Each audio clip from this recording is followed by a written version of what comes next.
Welcome back, everybody. We're coming to you live from the Mita Seperepere Convention Center in Kimberley in the Northern Cape, the home of the National Science Week 2019. Now, the Northern Cape, as you know, is the home of the Square Kilometer Array, which is one of the world's greatest innovations when it comes to radio astronomy. And in the mid-2020s, they will have a partial array. Now, to give us more updates on this and the progress so far, I'm joined by Professor Justine Jonas, the SKA Chief Technologist, and who'll be speaking to us now. A very good morning to you, Professor. Thank you so much for joining us. Welcome. Good morning, Super. Can you bring us up to speed, if you can, about the progress with regards to this project?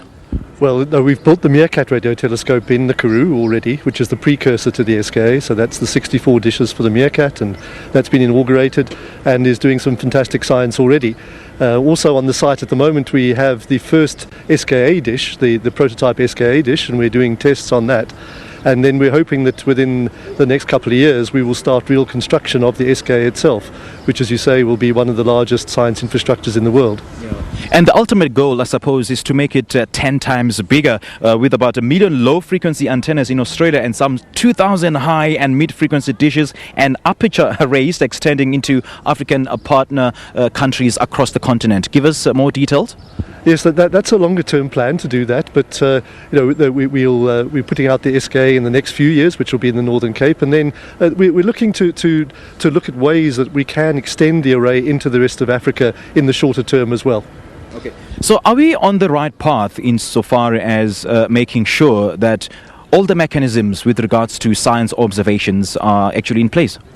On the technical side, absolutely yes, but of course there's always the human capital side. You need people, and that's why these science weeks are very important. We need to encourage young scientists in South Africa and Africa to come into science, young people to come into science and join these exciting projects to make them work properly. South Africa is one leg of the SKA, with the other leg in Australia. I mean, this is such a huge milestone for this country. But do you get the sense that South Africans in particular do appreciate the importance of this and making sure that they reap the benefits of having an SKA in our land? One would hope so, yes, and I think that to a large extent, yes. A few weeks ago we had our first open day public visit, and people came and they were very, very interested. But I think there's still room to spread the word of the project, but also the larger sort of science community as well. South Africa does a lot of fantastic science, and I sort of sometimes wonder whether it does have the media exposure that it should have. What should they do? What should South Africans do to take charge and reap the benefits of this?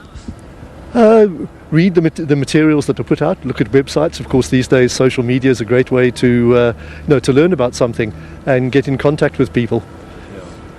What about the attitude towards science? We've seen so many young people shying away from this particular discipline because of its complexities, because of the technical complexities. I mean, it's an issue of attitude. And I've been speaking to the MEC for Basic Education here in the Northern Cape, and he says that if you don't love science, then science won't love you back.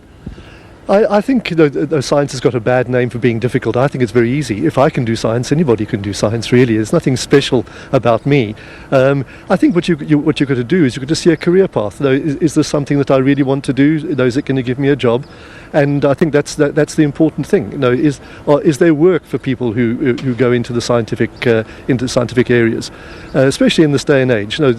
People are very mobile these days. They can choose a lot of things, and science is not that difficult. It does require some discipline. That's all. Not difficult, but what about accessibility? That is a problem, of course, because in schools in South Africa there are schools which are better at science and some that are perhaps not so well prepared to teach science, and I really think that's something that needs to be addressed with some urgency. And of course that comes back to having teachers, committed teachers, experienced teachers, or teachers with knowledge who can excite the kids to do science. Professor, thank you so much for joining us. We appreciate your time.